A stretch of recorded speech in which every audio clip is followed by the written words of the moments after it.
Les équilibres ioniques dans la diapo de tout à l'heure nous permet d'identifier la forme nulle de l'acide aminé. Et c'est elle qui me permettra de calculer le pHi de l'acide aminé. Après, on va voir il sert à quoi ce pHi. Maintenant, on va voir la courbe de titration de glycine toujours. On va traduire les équilibres ioniques sous forme de courbe. Donc, voici la courbe de titration de glycine. Dans l'axe des Y, j'ai les valeurs de pH. Et dans l'axe des abscisses, j'ai le volume de NaOH, de la base que j'ai déposée. Donc, écoutez-moi bien. Ici, j'ai des valeurs, mais c'est des valeurs théoriques. On va supposer que 1 ml de NaOH va me faire passer le COOH en COO-. Écoutez-moi bien. Et que 2 ml de NaOH vont me faire passer le NH3+ en NH2. C'est des valeurs théoriques.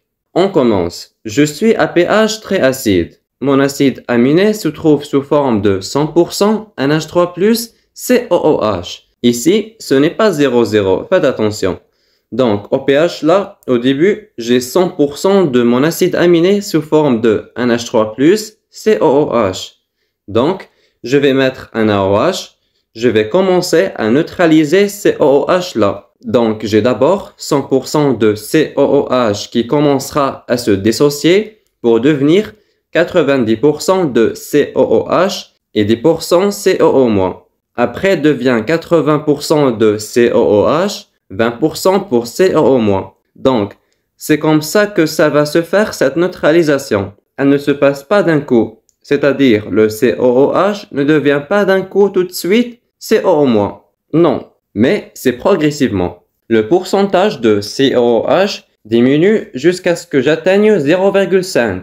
On avait dit que 1 ml tend à rendre mon COOH 100% COO-. Donc, la moitié, 0,5 ml, me donne 50% de COOH et 50% de COO-. D'accord? Donc, le COOH commence à diminuer et COO- commence à augmenter. Donc, je pars de COOH, mon point d'arrivée c'est le COO-. Donc, quand j'aurai mis la moitié du NaOH, je vais avoir 50% de COOH et 50% de COO-. Donc ici, pH égale à pK1. Donc, pK du COOH qui est égal à 2,34. Donc, je peux tirer la valeur à partir d'ici. Donc ici, lorsque j'arrive au point de demi-équivalence, le COOH commence à se diminuer et COO- commence à devenir majoritaire jusqu'à ce qu'il n'y ait plus de COOH et je vais avoir 100% de COO-. Et à 1 ml, j'ai neutralisé totalement ma fonction carboxylique. Donc, lorsque j'arrive à pH égale à pHi, j'ai 100% de COO-. Le NH3+ ne bouge pas. Lui, c'est après. Passons maintenant au tour de NH3+. Même principe. Le NH3+ commence à céder son proton, diminue, et NH2 commence à apparaître. Lorsque j'aurai mis la moitié du volume, c'est-à-dire ici 1,5, j'arrive au deuxième point d'équivalence. Ici, je vais avoir 50% de NH3+ et 50% de NH2. Une fois que j'ai dépassé cette valeur, le NH3+ commence à diminuer vraiment et le NH2 commence à être majoritaire, dont le point d'équivalence sont égaux. Après, une fois que j'ai quitté et je m'éloigne de deuxième point d'équivalence, le NH2 devient majoritaire par rapport au NH3+. Lorsque j'aurai mis le volume de 2 ml, là, je vais avoir 100% de NH2COO-. Et là, j'ai totalement neutralisé mon acide aminé. Donc, pour un acide aminé qui possède une seule fonction carboxylique et une seule fonction amine, on a deux zones dans notre courbe de neutralisation. La première zone correspond à la neutralisation de la première fonction, ici la fonction carboxylique, et la deuxième zone correspond à la neutralisation de la fonction NH3+.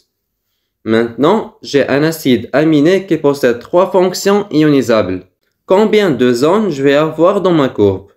Très bien, j'aurai trois zones. Une zone pour chaque fonction ionisable. Donc, regardez avec moi encore. Regardez bien dans les zones de demi-équivalence. Comment est l'allure de la courbe? Regardez ici. La montée, elle est rapide, n'est-ce pas? Lors à cette zone, le pH augmente doucement. Mais avant ou après cette zone, le pH augmente rapidement. Alors, on appelle cette zone la zone tampon. Que veut dire une zone tampon ou une solution tampon? C'est une zone ou solution qui résiste aux petites variations du pH du milieu. Qu'est-ce que ça veut dire? Nous, en biochimie, quand on travaille, quand on fait les manipulations, les réactions chimiques, on ajoute toujours une solution tampon. Pourquoi? Parce que cette solution va maintenir fixe le pH de notre solution. C'est-à-dire, je prépare une solution normale et je travaille à pH 3. Et moi, je vais mettre des réactifs. Ces réactifs vont augmenter et diminuer le pH. Et ma réaction doit se faire à pH 3. Pour éviter le changement de pH, je mets une solution tampon qui va me garder fixe mon pH. Et je travaille le plus normal du monde. C'est ça l'intérêt de la solution tampon. Pourquoi cette solution tampon maintient le pH comme ça? Donc regardez, qu'est-ce que nous avons comme valeur dans les demi-équivalences? Dans le pK1, nous avons 50% de la forme basique et 50% de la forme acide. Dans le deuxième point d'équivalence, nous avons 50% de NH3+, et 50% de NH2. Nous avons la paire conjuguée, c'est-à-dire l'acide et la base de la paire, COOH, COO-, NH3+, NH2. Supposons j'ai la paire COOH, COO-. Quand on a un excès en H+, qu'est-ce qui va se passer? L'excès sera capté par les COO-, et ça va stabiliser le milieu. Au contraire, quand j'aurai une baisse, le COOH se dissocie et libère les H+. C'est comme ça elle se travaille la paire conjuguée. La paire conjuguée élimine l'excès de H+, ou elle contribue à ramener le H+, de telle sorte, comme ça elle va régler le milieu et nous permettre de travailler à un pH fixe. Mais c'est seulement ça marche qu'avec la paire conjuguée, c'est tout. NH3+, NH2, COOH, COO-. Est-ce que glycine peut jouer le rôle d'un tampon dans une réaction se déroulant à pH égal à 2? Oui, bien sûr qu'elle peut jouer le rôle d'un tampon. Pourquoi? Le pK1 de glycine égale à 2,34. Donc, j'ai 50% de COOH, 50% de COO-. Pour qu'une réaction joue le rôle d'un tampon, il faut que le pH du milieu soit égal à l'un des pK de mon acide aminé.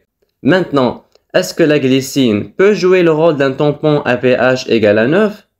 Oui, grâce à son pK2. Le pK2 égale à 9. C'est le même pH que ma solution. Donc, il peut maintenir le pH du milieu. Maintenant, est-ce que glycine peut jouer le rôle d'un tampon à pH égal à 5? Non, parce que à pH 5, je n'ai pas la paire conjuguée. Très bien.